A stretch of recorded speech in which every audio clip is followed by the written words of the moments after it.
Thank you for joining us. I'm Jennifer Homendy, and I'm chair of the National Transportation Safety Board. Our investigator in charge for this investigation, we call the investigator in charge the IIC, is Leah Reed. That's L-E-A-H, and then it's R-E-E-D. The National Transportation Safety Board is an independent federal agency that's charged by Congress with investigating every civil aviation accident in the United States and significant events in all other modes of transportation.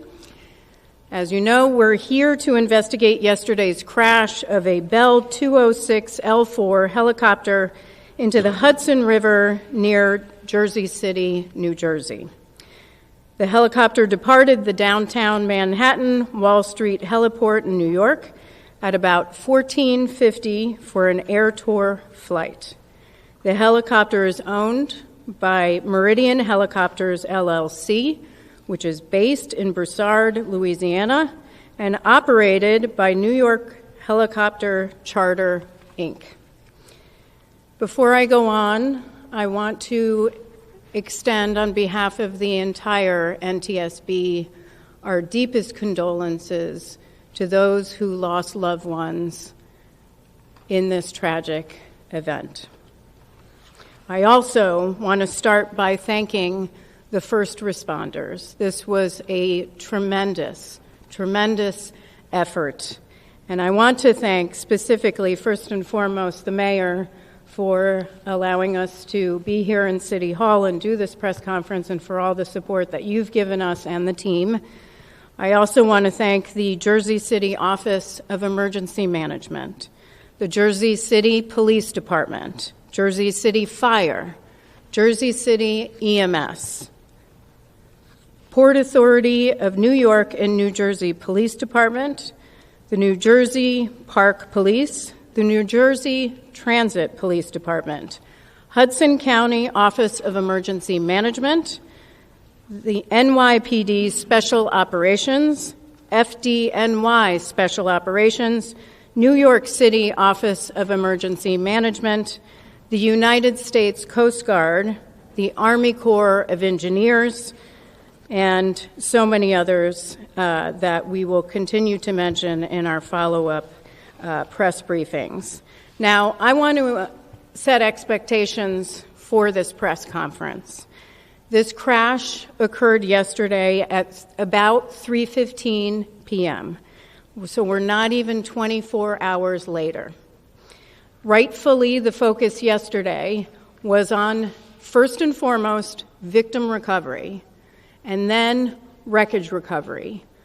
Our investigators, the NTSB, we stay out of the way when victim recovery efforts are in process. That is first and foremost, most important. Our investigation can always wait. Once that was done, we had Luke Chiata, who is our chief of our Eastern region, who lives right here in New York, on scene as part of the wreckage recovery operations. And those two were the focus for yesterday. The rest of the team began to arrive late last night, including me, and early this morning. So that means this is the first full day of our investigation.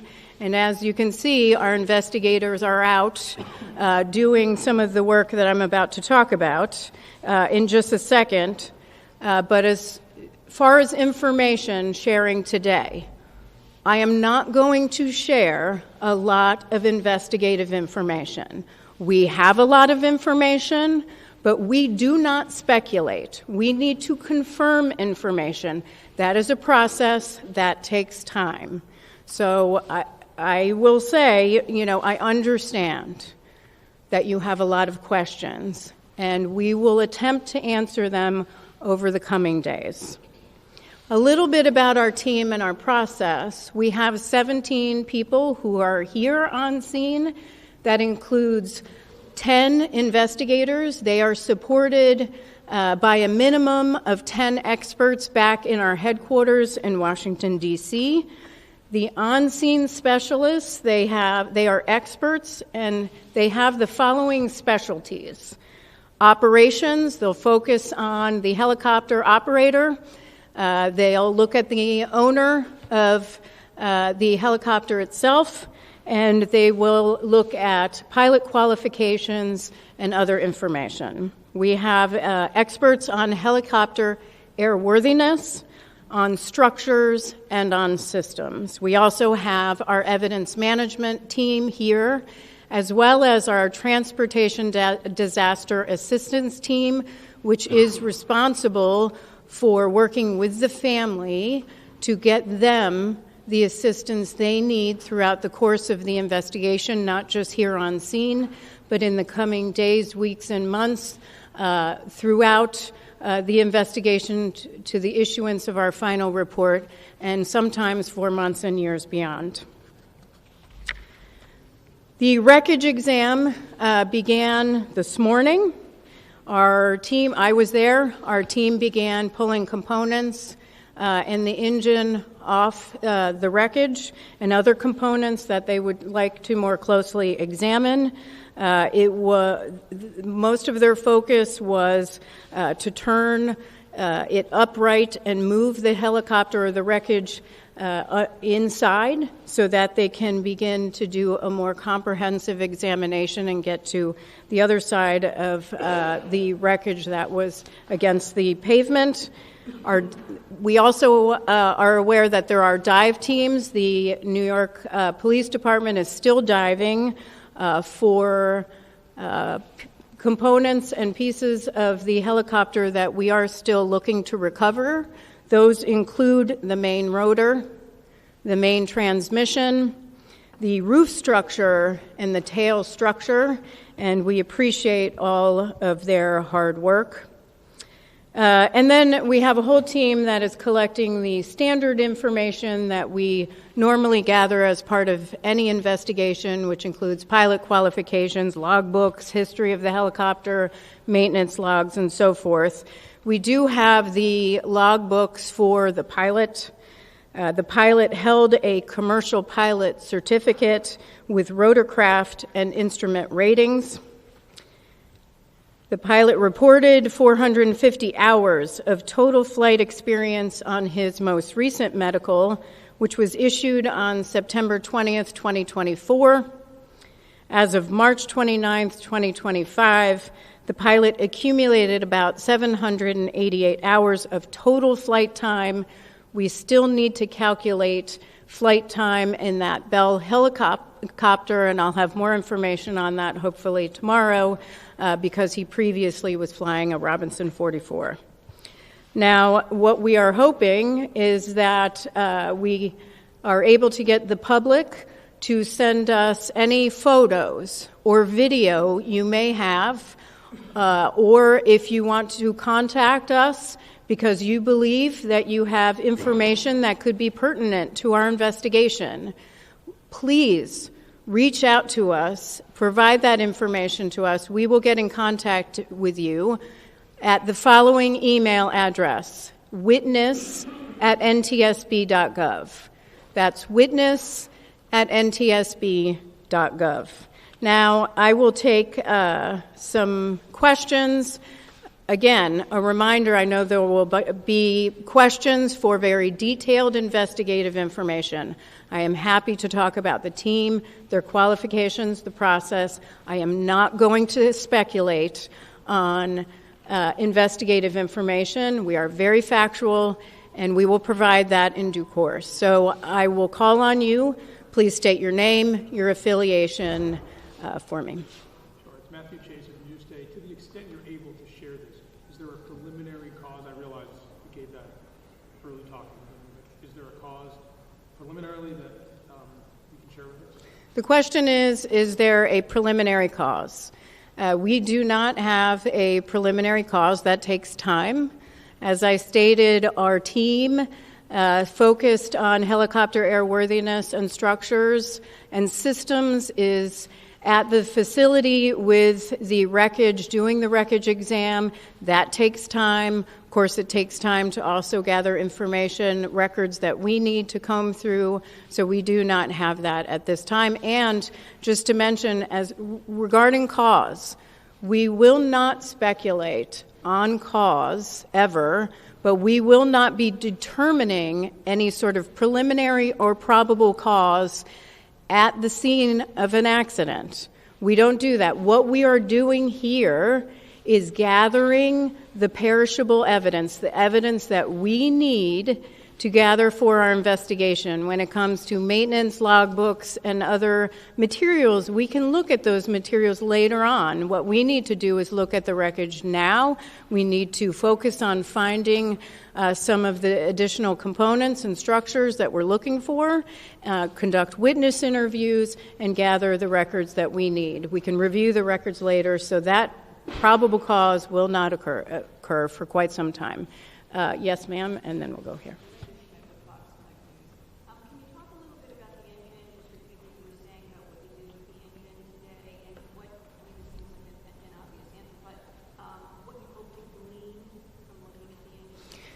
So the question was what we were doing with the engine. Nothing that we would not normally do as part of our standard investigation, where we would have wreckage and we'd start separating some of the components that we always look at that's standard in our investigation. Of course, we'll have a team that always looks at engines or power plants to evaluate them as in standard course of our investigation. So nothing in particular.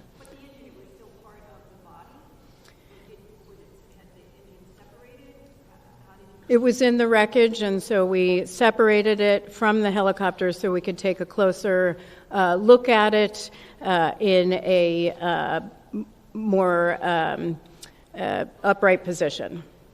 Yes, sir.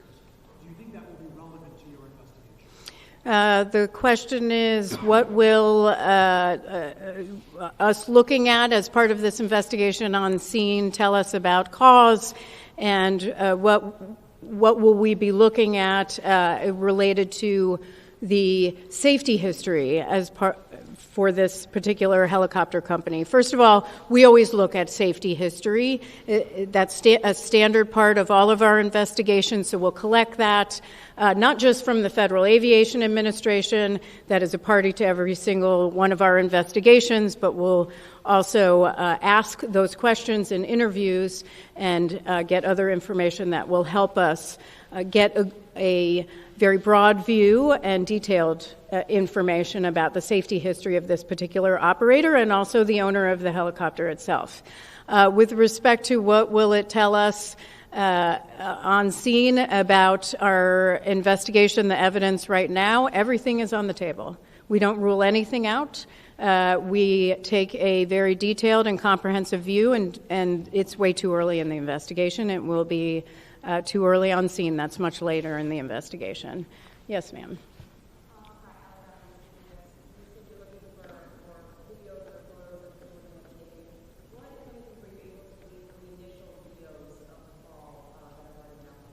The question is, what have we been able to glean from the videos that are already circulating on social media? Those are very helpful for our investigators, certainly, but a lot of those videos are from a very far distance, and so we'll have to look at those a little bit further back at headquarters, but we're hoping to get some additional videos that provide us information. We don't know what people have recorded or taken pictures of that could be helpful in an investigation. We have found in past investigations, and I'm just thinking of one that I went to in Ketchikan, Alaska, a mid-air collision where photos from somebody who was on board one of the airplanes helped us significantly in our investigation. So it can be very key parts of our investigation. So for anyone who didn't hear my previous request, please send us any sort of videos or photos or information you'd like to share with us at witness@ntsb.gov. Yes, ma'am.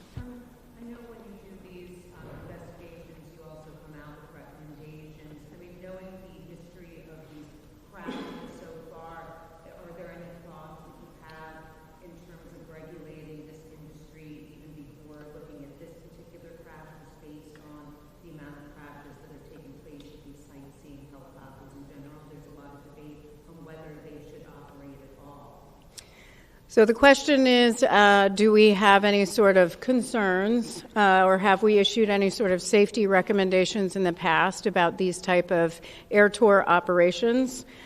We have. Actually, we did. So this particular operator was governed under Part 135 of the Federal Aviation Regulations, but this particular operation was under Part 91. All air tours are.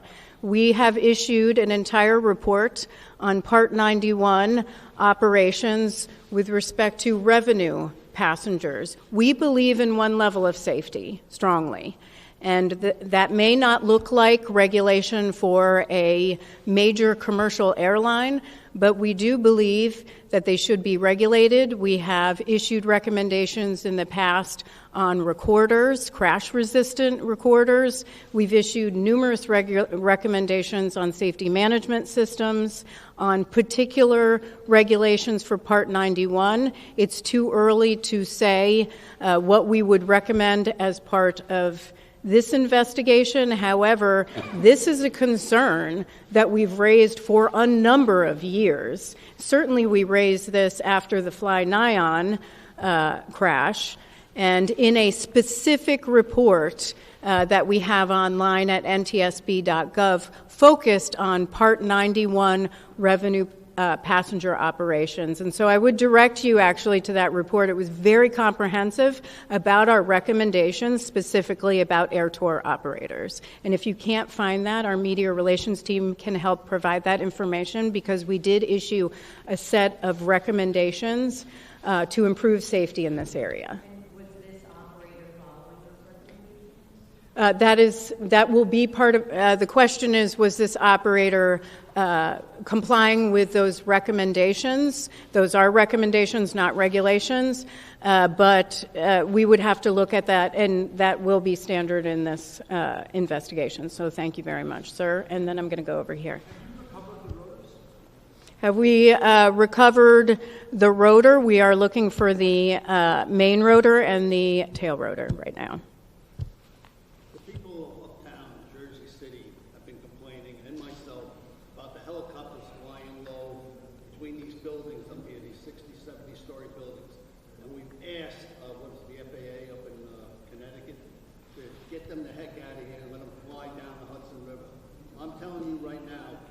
Isn't done, there's going to be a disaster where they're going to crash into one of these buildings or crash into the neighborhoods up there. They're annoying, and they're bothering. People have been asking and asking and asking, and nothing has been done. Thank you. There was a comment about, thank you, sir. There was a comment about the concern about these helicopter operations, and thank you very much for sharing that. Appreciate it. Yes.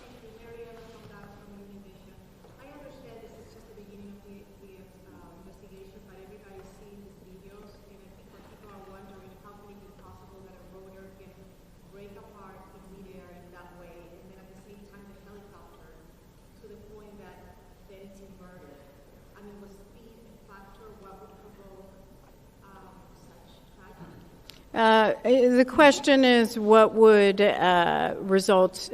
How did this tragedy happen, where a helicopter would break apart in the air?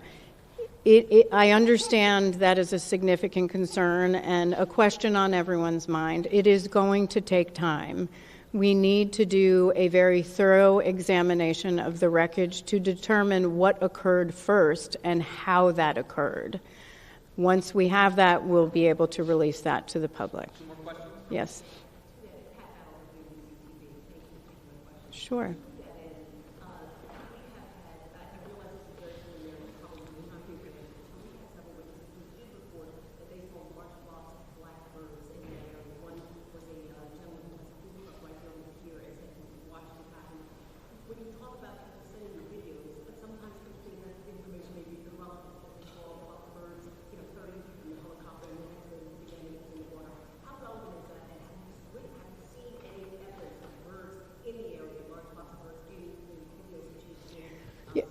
Yeah, great question, because I think sometimes people are reluctant to really reach out to us because they may not think something is relevant to our investigation. So the question was on reports of a large flock of birds in the area shortly before the crash. We are aware of those reports. We discussed it this morning. It's something we will be looking into. What I will say to the public, if something struck you as different, or maybe you paused, or it crossed your mind that maybe it's something you would like to share with our investigators, there's no downside, please, in sharing that information with us. You can be very helpful in providing that investigative information to the NTSB. So again, witness at ntsb.gov. Even if you think it's irrelevant, please send it in. Yes, sir. Hi, Stephen Nesson, WNYC Radio. You said there are 17 people on site here working on the investigation and 10 in D.C. Is that how many people you would typically have for a helicopter crash investigation? Is that the same number, for example, during the Flynon helicopter crash, or have cuts at the federal government reduced your number of investigators? So the question is the 17 investigators here and 10 who are supporting back home, but the 17 personnel here, 10 of which are investigators. Is that typical for an investigation like this? How would it compare to Fly-Nyon? And would it be less as a result of any sort of cuts to the agency? First of all, let me address the agency.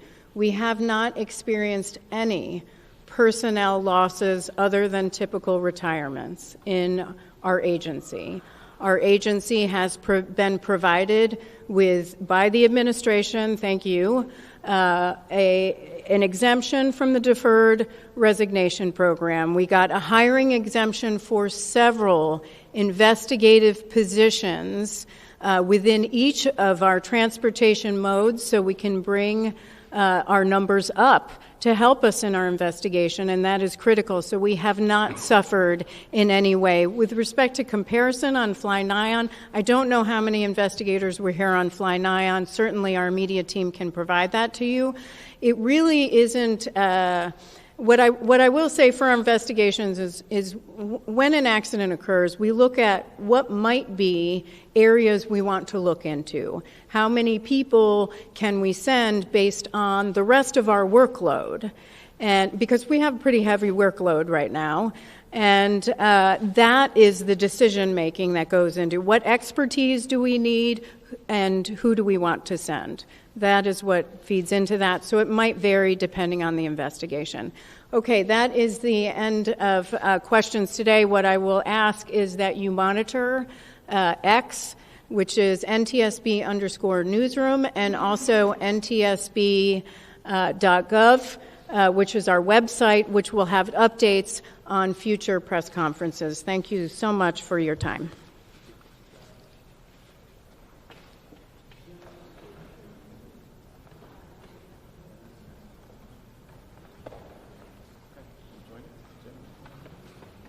Okay.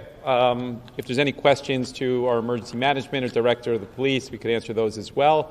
If not, we'll close it out and say thank you for coming. Was there a black box? I know this may be an NTSB question, but do you know if there was a black box? You want to speak to that, Greg? Black box question.